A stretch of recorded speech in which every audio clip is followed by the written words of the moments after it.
Teo amin'ny lalao faharoa dia nivadika kosa ny rasa satria natateraka ny valinadiny ny cheminot ho an'ireo sokajy zandriny kosa indray dia nandresy ny ekipa voafatin'ny Foulpointe amin'ny isa 3-0 ihany koa ny ekipa ny cheminot Madarel.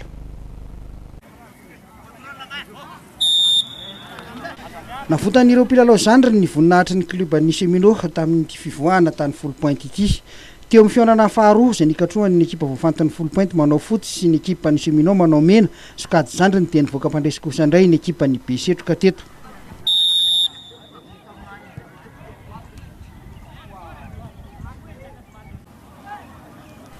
Resin'ny cheminot tamin'ny isa 3-0 indray ry zareo mpampetrano. Teo amin'ny fidirana voalohany dia nitahika tamin'ny isa 2-0 ny cheminot, baolina tafiditry Maurice Mikael izay io isy ihany koa no nentin'ny Navotan'ny ala sasatra.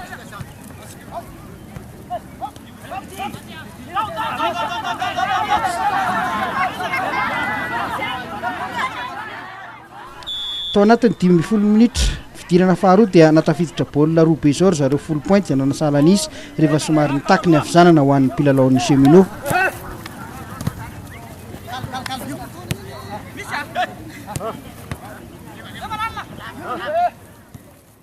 Vokatry ny hafanana be loatra izay tsy mahazatra ny mpilalao an'ny besetroka dia nitaky ny avizanana ka mora ho an'ny tompo-tanàna ny nanasala anisy izay efa azatra ny toetrandro eto Foulpointe.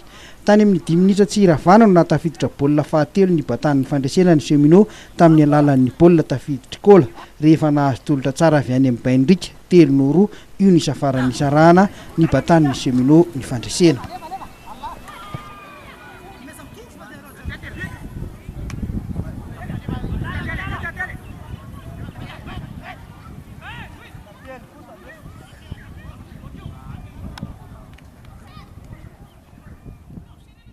Sinasi to ile bola avany antata avany amin'ny brika dia nataony arretiré dia tonga dia iny vokatra azo iny.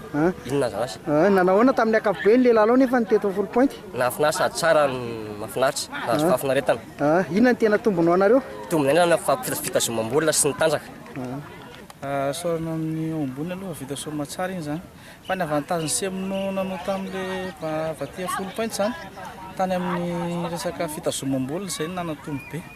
Zay zany tena ny ankapobeny. Nitarika 2-0 nareo teo amin'ny première mi-temps, vetivety foana teo amin'ny deuxième mi-temps dia lasa rosoroa le izy. Inona ny zavatra nisy tao anelanela zay? Ny zavatra nisy tamin'ny anelanelana zay nanao tandrevaka kely zay ohatrany lasa tsy mifantoka loatra zany zay teo anatin'ny 15 minitra zay no natonga an'iny na 20 minitra teo dia zay no natonga an'izy dia lasa nanamboatra zay dia nitava vonaka naresy iny ihany. Namanao ny ankapobeny lalao tamin'le andro mafana be teto Foulpointe.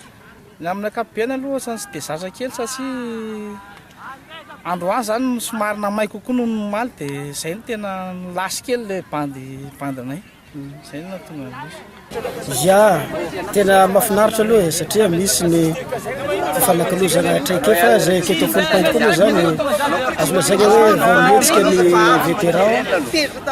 Izo zavatra zao zany nahitany hoe raha iny fizaram-potoana voalohany iny magnatombo aloha zareo cheminot Madarel ka hiezaka zany zay anarina ny amin'ny fodignana faharoa ary magnaraka moa zany dia hiezaka ndraika zany zay hiakatra agny Antananarivo eo amin'ny ekipa izay nifaninana taminay ty mba amohanay indray ny stratégie vaovao fa vonona dia vonona izahay amin'ny lalao firalahina ohatra zao fa dia mahafinaritra ary misaotra ny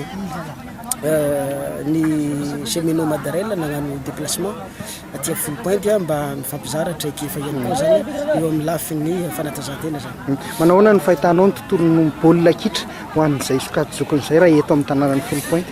Raha eto aminay zany ny sokajy taona atao hoe vétéran maro fa ny lesoko kely zany eo amin'ny resaka regroupement mbola tsy dia ampy.